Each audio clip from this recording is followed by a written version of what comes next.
King Solomon, known as the wisest man who ever lived, blessed by God with unmatched wisdom, staggering wealth, and immense power. But what really happened to this great king? How did a man so favored by God end his life? In despair, regret, and spiritual ruin, join us as we uncover the untold story of Solomon's last day, a day filled with reflections on his glory, his downfalls, and the tragic consequences of turning away from God. Discover how a king who had it all ended up saying everything is meaningless, and what his story means for us today. Stay with us until the end to witness the powerful lessons from Solomon's life that can still change ours. What can we learn from his mistakes? How can we avoid the traps that led him? This story is not just about a king. It's about every one of us who has ever struggled with pride, temptation, and the pull of worldly desires. If you find this story inspiring and eye-opening, please hit the like button, subscribe to our channel, and click the notification bell so you never miss an update. Your support helps us bring more powerful biblical stories and life-changing lessons straight to you. We also encourage you to share your thoughts. What stood out to you most about Solomon's journey? Leave a comment below. We love hearing from our community, and don't forget to share this video with your friends and family, because these timeless lessons are meant to be shared. So let's dive into the final chapter of King Solomon's life and discover the ultimate truth behind his rise, his fall, and the heartbreaking end of the wisest king of Israel. Don't miss this powerful story that could change the way you view your own life.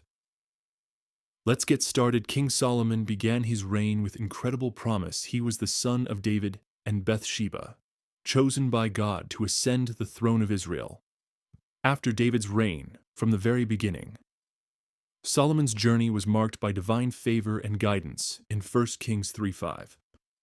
We read that the Lord appeared to Solomon in a dream at Gibeon, saying, "Ask for whatever you want me to give you." In response, Solomon made a request that would define his legacy. He didn't ask for wealth, long life, or the death of his enemies. Instead, in 1 Kings 3:9, Solomon humbly asked, "Give your servant an understanding heart to judge your people, that I may discern between good and evil, for who is able to govern this great people of yours?" God was greatly pleased with Solomon's request in 1 Kings 3:10-14. God not only granted Solomon unparalleled wisdom, but also promised him riches, honor, and a long life, on the condition that Solomon would remain faithful to God's commands. Solomon's wisdom was immediately put to the test when two women came before him, both claiming to be the mother of the same child. This event, recorded in 1 Kings 3:16-28, showcases Solomon's God-given discernment. He suggested dividing the living child in two. Knowing the true mother would rather give up her claim than see her son killed, the people of Israel marveled at his wisdom, realizing that God's wisdom was truly with their king. From that moment, Solomon's fame spread far and wide. In 1 Kings 4:29-30, it is written, "God gave Solomon wisdom and very great insight, and a breadth of understanding as measureless as the sand on the seashore." Solomon's wisdom was greater than the wisdom of all the people of the East, and greater than all the wisdom of Egypt. He authored 3,000 proverbs and over 1,000 songs. 1 Kings 4:32, covering themes of life, nature, leadership, and faith. Solomon's wisdom attracted the attention of the Queen of Sheba, a powerful monarch who traveled a great distance to test his wisdom with hard questions. In 1 Kings 10:6-7, she declared, "The report I heard in my own country about your achieve a miss, and your wisdom is true, but I did not believe these things until I came and saw with my own eyes. Indeed, not even half was told me. In wisdom and wealth, you have far exceeded the report I heard." This encounter highlighted how God's blessing on Solomon was not only personal, but a testament to God's favor upon Israel. But Solomon's most significant achievement was the construction of the temple in Jerusalem, a task that his father David had longed to fulfill. Solomon's temple, described in 1 Kings chapter 6, was an architectural marvel of its time, built with the finest materials, cedar from Lebanon, gold, silver, and bronze. It took 7 years to complete and stood as the spiritual center of Israel, a place where God's presence dwelt among his people. 1 Kings 8:10-11. When the temple was completed, Solomon led the nation in a powerful prayer of dedication. In 1 Kings 8:22-53, he prayed, acknowledging God's greatness and asking him to hear the prayers of his people. Solomon's heartfelt prayer is summarized in 1 Kings 8, verse 23. Lord, the God of Israel, there is no God like you in heaven above, or on earth below you, who keep your covenant of love with your servants, who continue wholeheartedly in your way under Solomon's rule. Israel reached unprecedented heights of wealth, power, and influence. Solomon's kingdom was a beacon of prosperity, attracting traders, scholars, and rulers from all corners of the ancient world, as recorded in 1 Kings 10:23-24. King Solomon was greater in riches and wisdom than all the other kings of the earth. The whole world sought audience with Solomon to hear the wisdom God had put in his heart. Solomon's wealth was beyond measure. He controlled trade routes that connected Egypt to Mesopotamia, bringing in gold, silver, ivory, apes, and peacocks from distant lands. 1 Kings 10:22. His fleet of ships returned every 3 years, laden with treasures, demonstrating his far-reaching influence. In 1 Kings 10:14, we learn that Solomon's annual income in gold alone was 666 talents, over 25 tons of gold each year.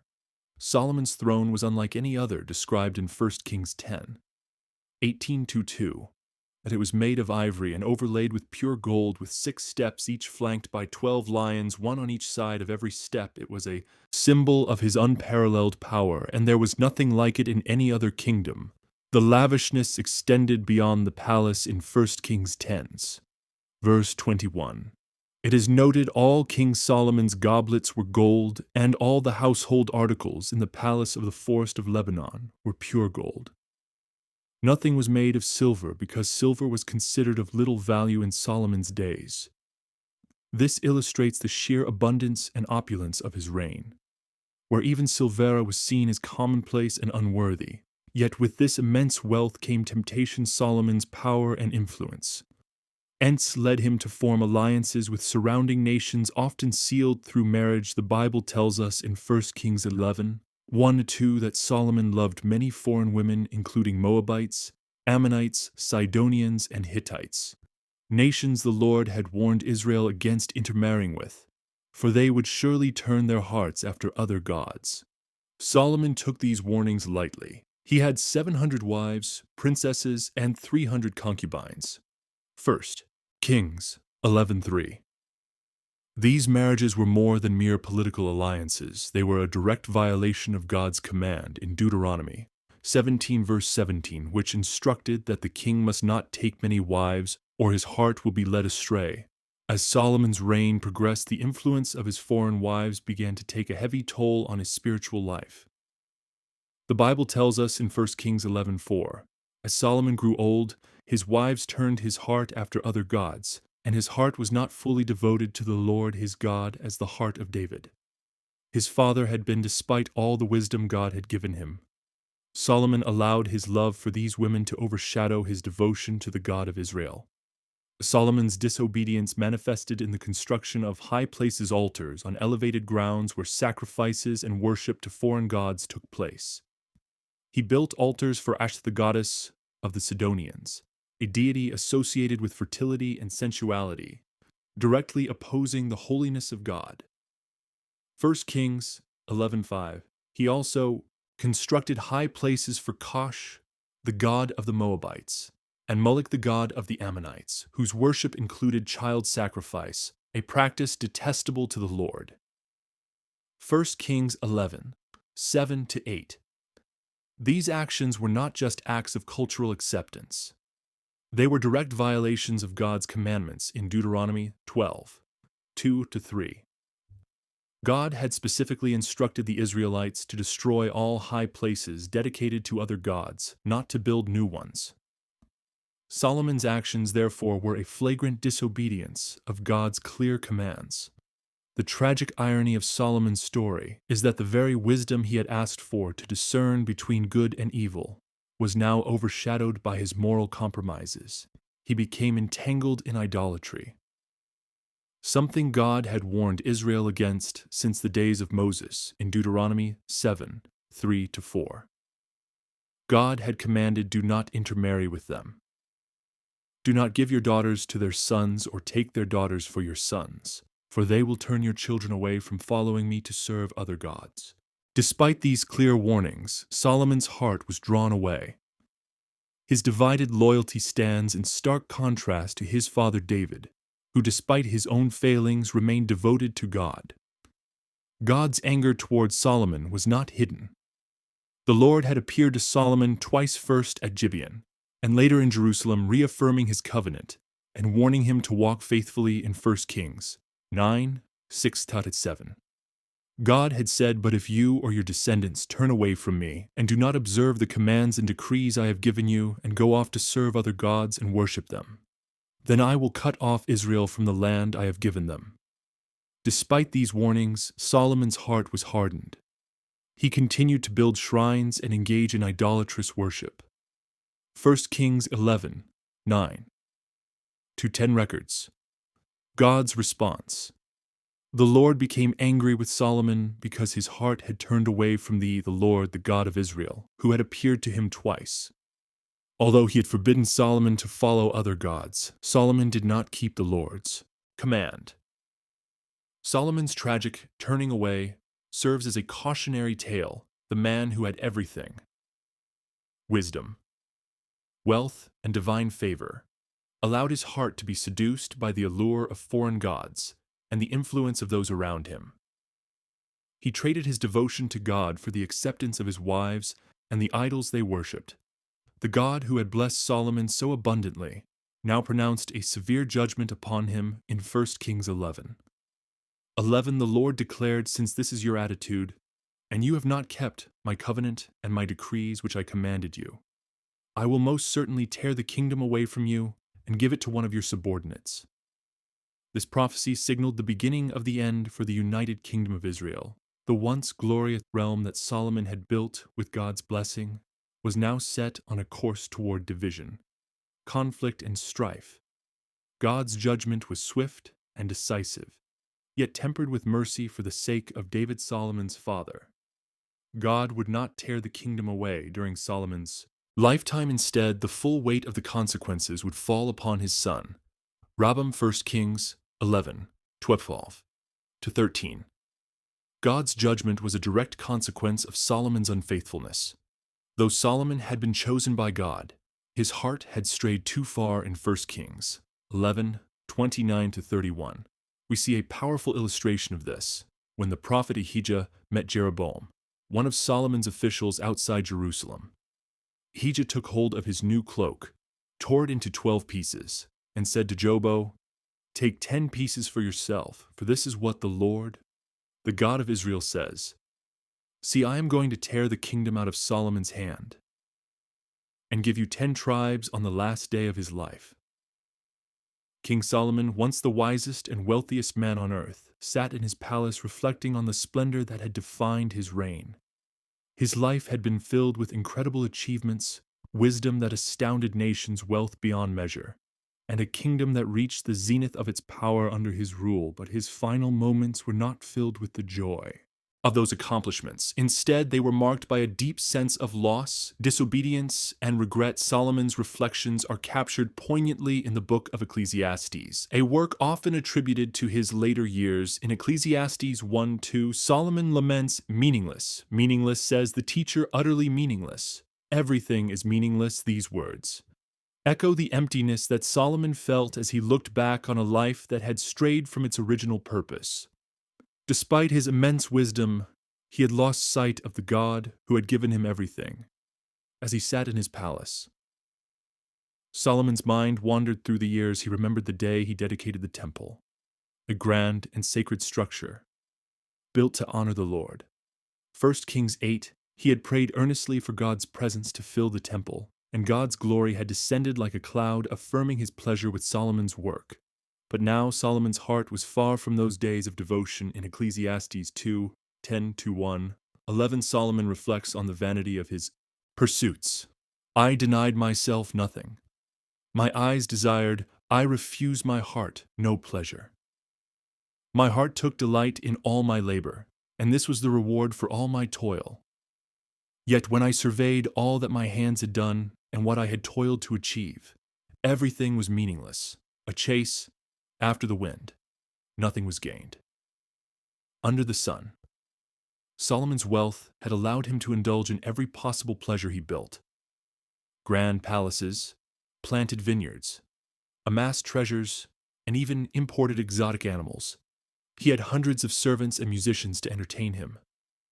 Yet in his old age, all these accomplishments felt hollow. He had pursued everything the world had to offer, but had lost his spiritual direction. Along the way, the once wise king now understood that all his achievements were nothing without God. Ecclesiastes 5:1 highlights the futility of his material pursuits. Whoever loves money never has enough. Whoever loves wealth is never satisfied with their income. This too is meaningless. Solomon had learned too late that his heart's desires had led him away from God's path in his younger years. Solomon had a close relationship with God. He had built the temple as a symbol of God's presence among his people. But over time, his many foreign marriages, alliances, and compromises with idolatry had distanced him from the Lord. He had forsaken his first love, the God of his youth, who had appeared to him in dreams and granted him unparalleled wisdom. Solomon's writings reveal a man who had experienced the highs and lows of life in Proverbs 3:5-6. He had once counseled, trust in the Lord with all your heart, and lean not on your own understanding. In all your ways submit to him, and he will make your path straight. Yet he had failed to follow his own wisdom in his pursuit of earthly pleasures.